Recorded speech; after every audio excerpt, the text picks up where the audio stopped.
Purdue is a 40-point favorite against Eastern Illinois. But is there more to that matchup than the line suggests? Find out on today's Locked On Boilermakers.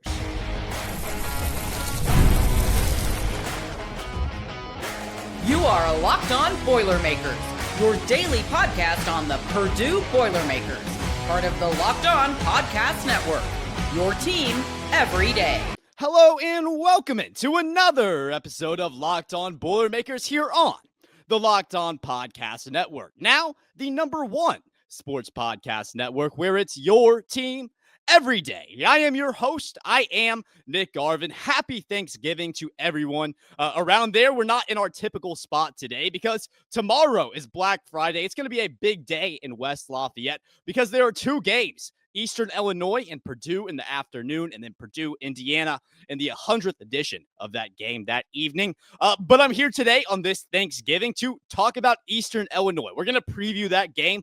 Yes, Purdue is a big favorite, but is there more to that one than maybe the 40-point line suggests? We'll have that today. We'll also talk about the matchups surrounding this game. Yes, Eastern Illinois, they're not the best team, but they still have talented players. So we'll get into all that, and we'll finish off today's show talking game picks, predictions, who I have winning. Will Purdue cover that huge 40-point spread? We'll have all that today on Locked On Boilermakers, but let's go ahead and talk about taking care of business. And the reason why I bring this up is because, yes, Purdue, they've been able to take care of business against these high-quality teams, whether that be an Alabama or a Texas Tech with those two top 15 wins. But what we have seen is maybe Purdue struggling against lower-tier competition. And you can go back to Oakland. Yes, Trey Coffin-Wren was not playing in that game, but he was playing against Memphis in Baha Mar. And that Memphis team is not good either. Yes, they're probably a little bit better than the Eastern Illinois team we're going to see tomorrow in that bye game.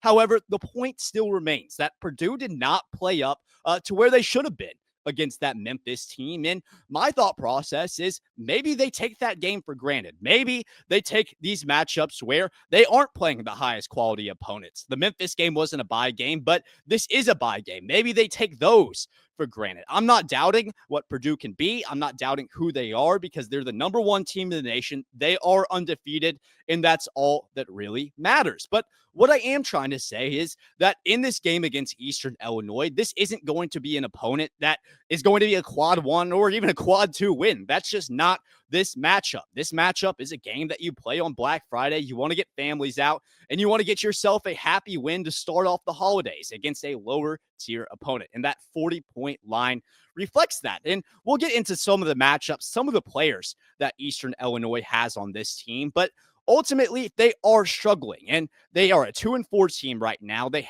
are 0-4. They got their win against Nichols, 65-57. They win against Tiffin, 62-50. But in similar matchups, I think that Purdue is better than Kentucky right now. I think they're better than Notre Dame. Yes, you can't really use those games as measuring sticks, but Notre Dame beat this team 78-58, and then Kentucky beats them 99-50. So in these similar matchups that Eastern Illinois has played so far this year, they have struggled. So that kind of sets the standard for you. If you are Purdue, you're the number one team in the nation, and you're going to be held to a certain standard. And that standard is to play against Eastern Illinois at home on Friday and get that victory. And not just get that victory, it has to be by a decent amount. And I'm not the type of guy that wants to say that a win is not a win, because yes, that's the end goal. No matter how you get it, whether it's 1 or 100, getting the win is the end goal. But there is a certain level of effect that it has when you win big against a team like this, especially when you factor in that another Big Ten team in Michigan has beating teams left and right by 30 plus points throughout this player's era. I feel like that kind of example that Michigan has set should resonate with Purdue. This is a Big Ten team that has really been succeeding so far. You want to continue to do that. You want to continue to win big. The last time that we saw this Boilermakers team was playing against Texas Tech, winning that game by 30 points. So it's difficult to go into this matchup and say, well, I want you to perform up to the level that you did against Texas Tech, but I want to see that. I want to see this Purdue team play up to that level that they did against Texas Tech. I want to see them come in and really dominate against a team that you should be expected to dominate against. And I think that the biggest key for Purdue in this matchup to come in, not sleepwalk, keep the eye on the prize, it's going to start with Braden Smith. As Braden Smith goes, this team goes. That's largely been it for Purdue. What Braden Smith is able to do largely, you can see it with how the team plays and the end result. In Memphis, Braden Smith shot 2 for 18. That efficiency was not there for him in this game, or in that game, rather. It needs to be here for him in this game. And I am predicting that Braden Smith is going to have a good day against Eastern Illinois. I think that he's going to shoot the ball 50% from the field and have 20 points. It's going to be a big night for Braden Smith, a big day, rather. And it should be. He needs that game where he can rebound figuratively from those past performances. He's done enough to get his team to win, but when you look at that efficiency, it hasn't been at the level that you want it for Braden Smith. I'm sure it hasn't been at the level that he is used to it being and that he wants it to be at. But ultimately, as Braden Smith goes, this team goes. I expect him to have a good day against Eastern Illinois, and I kind of expect him to set the pace in this game, set the standard early, make a couple of threes, get to the rim, and really make Eastern Illinois fall based off what Braden Smith does. I want him involved, and I want him involved early. If he's able to do that, there's no doubt in my mind that this Purdue team is going to be able to take advantage of a struggling Panthers unit. Something else that Purdue needs to do, and something that they have struggled with in games like this, is going into it and not being able to grab that momentum. At Mackey, I think it'll be a little bit different than what we saw maybe in Baha Mar, where it is in that smaller arena, because we just shoot the ball so much better at Mackey. That's just what it is. But I want to see that, in whether that comes from the turnovers, not turning the ball over. That's going to be huge. And that comes down to all the guards. That comes down to the post play. You can't turn the ball over. You can't give Eastern Illinois, a lesser team, any reason for them to believe. You can't give them any hope in this game. And that's going to come down to winning the foul battle. You can't foul that team. You can't get them into the bonus, because that's where Purdue struggles. When you get that other team into the bonus and you're not able to get that momentum, I'm not really concerned about the way that Purdue is going to shoot the ball in this game, because we know that that three-point shot, it always comes alive in Mackey Arena. So that's not something that I'm really looking at. But if you're able to keep that momentum, the shots are going to continue to fall. That directly is a result of not turning the ball over and not allowing the Panthers of Eastern Illinois to get into that bonus early. I think if you're able to do those things, you're going to be able to find success against this team. Purdue, they've been one of the best rebounding teams in the nation. Eastern Illinois has struggled. They don't have a center in their starting lineup over the height 6'7". So this isn't going to be an elite rebounding team. If you're Purdue, take advantage of that. You have to take advantage of these teams that aren't going to rebound the ball at a great level. You have Oscar Clough, who's averaging 11 rebounds right now. You have Trey Kaufman-Wren, who's averaging 12 rebounds right now. In this game, you have to get on the boards early. You cannot sleepwalk into this game. I can't stress it enough. Yes, I know that this line is 40 points set by our friends over at FanDuel, but you can't look at that. It has to be just any other game. You have to walk in and get that victory. That's what it's going to come down to for Purdue. Not overlooking an Eastern Illinois team that is 2-4, not overlooking a team that doesn't have the assets you have, not overlooking a team that doesn't have the players you have. Because you're going to see a team like this in March. You're going to see a team that maybe you don't think is up to your standards. And yes, this Eastern Illinois team is not what Purdue is by any stretch of the imagination. But you're going to get a team, especially if Purdue expects to be this 1 seed where we expect them to be, where you're going to face off against a 16 seed that maybe isn't the best team in the nation, but has fight, has a reason to want to go into Mackey, to want to go into that Midwest region that you want to be in March and beat you. That's what this team is. That's what Eastern Illinois is. They're not going to play light against Purdue, and this Purdue team cannot play light against them. Step on the gas, have momentum the full way. The shots will fall, and Purdue will win this game.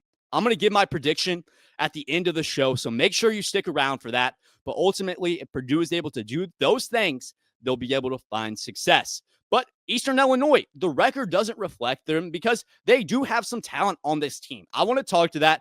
I want to talk about some guys that may give the Boilermakers trouble, and that's going to be here in this next segment. Stay with us. That's here next.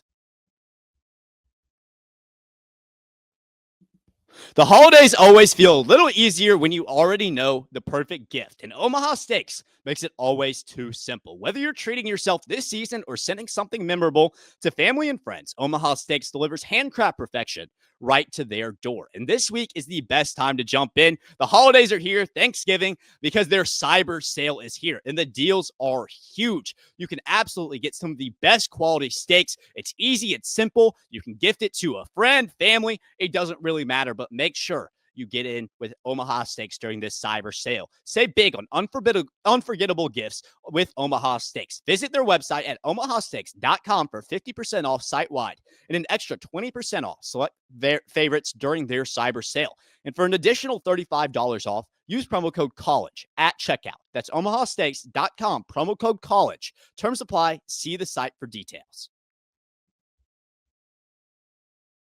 Purdue absolutely can take care of business against Eastern Illinois as long as they play into what their strengths are, as long as they get that momentum. Don't overlook this Eastern Illinois team. And yes, they are struggling. The Panthers aren't the best team this year, but they do still have some talented players, some guys that you should be on the lookout for when Purdue plays Eastern Illinois tomorrow. And I want to go ahead and go over those guys, see if there's anybody on this team that may give Purdue a little bit of trouble. The first person that I want to look at, and the person that absolutely needs to be talked about, is going to be the guy alongside Braden Smith. Going to be across from him, their leading point guard. His name is Zion Fruster, and he is their most talented guy, scores 17 points a game, easily their leading scorer, but he also crashes the board, scores 4 rebounds, 2 assists, shoots decent, 40% from the field, 41% from 3. Fruster is going to be their guy where they give it to him. They want him to buy a basket. He's going to be their leading scorer. He's going to get downhill, and he's going to want to shoot that 3 ball. He's going to want to be the guy that hurts you if you're Purdue. So Zion Fruster is certainly a guy to look out for. 6'2", so certainly not the biggest guard. That's why I like the Braden Smith matchup. I want to see those guys clash up against each other all night long. That's certainly going to be a fun matchup. But if you're a Purdue fan, look out for Zion Fruster because he's going to look to score, and he's going to look to score early, much like a Braden Smith on the other side. That's going to be my matchup of the night, is Fruster, Braden Smith, because I want to see both of those guys look to score, especially Braden Smith. I obviously want to see him score because Purdue's going to be better for it, but I want to see those guys get into a battle, and I want to see Braden Smith come out on top. I think that's going to be a fun one. Absolutely going to have fireworks with that guard matchup. But Eastern Illinois, although that Zion Fruster is their leading scorer, they do have more to offer. Their leading rebounder is Terry McMorris. And we talked about how maybe Eastern Illinois doesn't necessarily have a leading rebounder, so to speak, because they don't have a traditional big. Their big man is Terry McMorris. He's 6'7", 185 pounds. He can kind of be a stretch four, play the 3, play the 4, play the 5. It doesn't really matter, but he's their leading rebounder, about 10.7 rebounds. Don't get me wrong. Terry is a talented player. He's talented for the level that he's at, but up against a guy like Trey Kaufman-Renn, I see no way that Terry McMorris is going to be able to get 7 rebounds in this game. And it kind of leads me to believe, where are these rebounds going to come from for Eastern Illinois? If their leading rebounder is 6'7", definitely a mismatch there in terms of what our bigs are going to want to do to Eastern Illinois.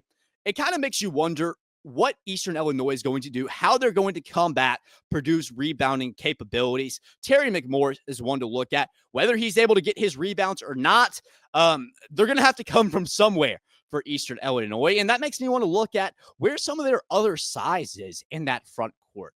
Cooper Jacoby is also listed as a forward. He's 6'7", actually from Sellersburg, Indiana. He's going to be their other forward in that front court, averaging 11 points per game, 5.7 rebounds. He's their second guy in terms of getting those rebounds. That's really where it comes from. Purdue has a guy that is averaging 11 points or 11 rebounds a game in Oscar Clough, and Trey Kaufman-Renn, who's averaging 12 rebounds a game.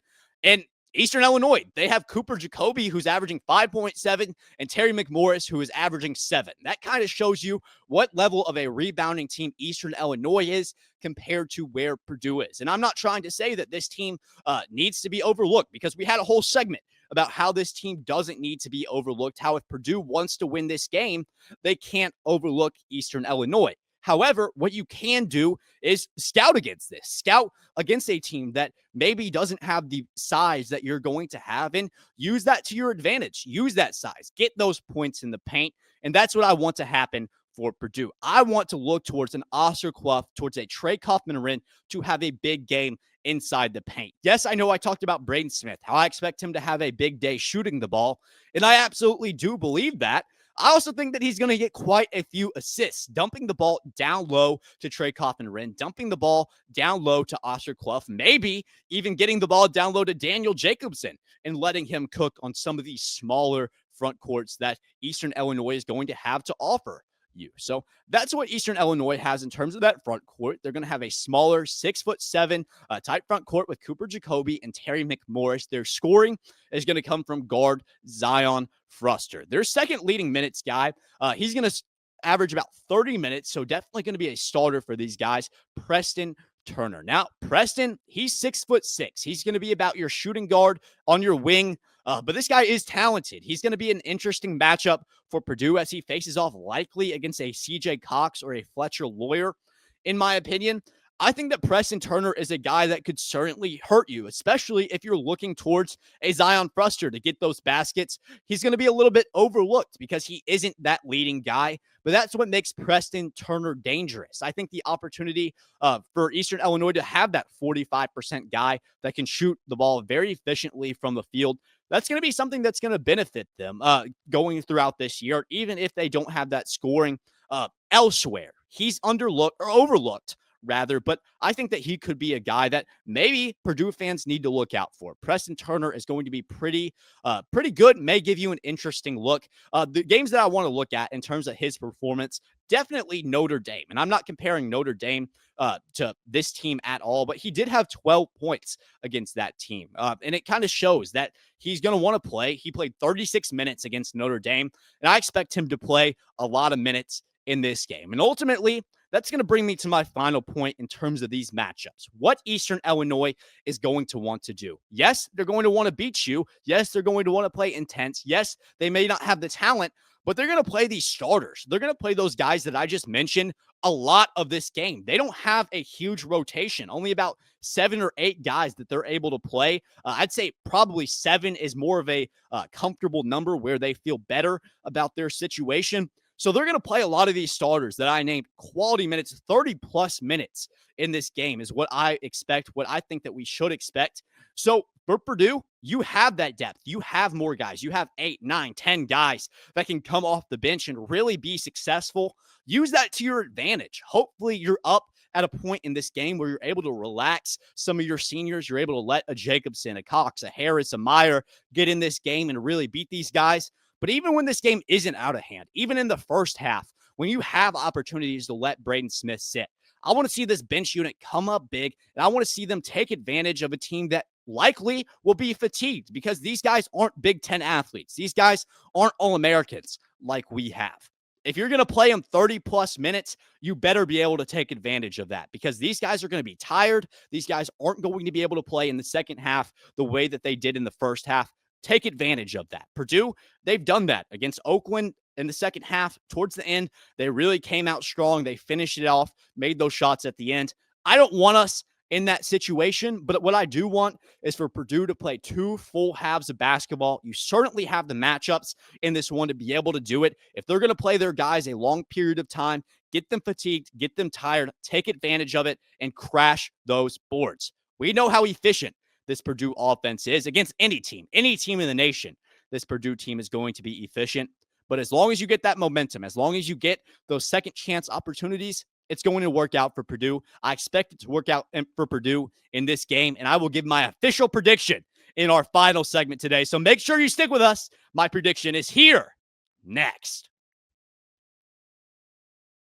The NBA is back, and there's no better place to get in on the action than FanDuel, the official sports betting partner of the NBA. Even if you missed the start of the game or want to ride the hot hand, FanDuel has live bets on everything from who will score next to fourth quarter comebacks. Plus, you can even combine your live bets into a same-game parlay for a shot at a bigger payout. It keeps every game exciting, especially when your team's making that late push. Think Purdue will cover 40 tomorrow against Eastern Illinois, or maybe they'll cover that 28 against the Hoosiers tomorrow night. If you think you know, take your bet with FanDuel, the official sports betting partner of the NBA. Right now, FanDuel is giving new customers $300 in bonus bets when your first $5 bet wins. So head on over to FanDuel.com and sign up to play your game with FanDuel, the official sports betting partner of the NBA.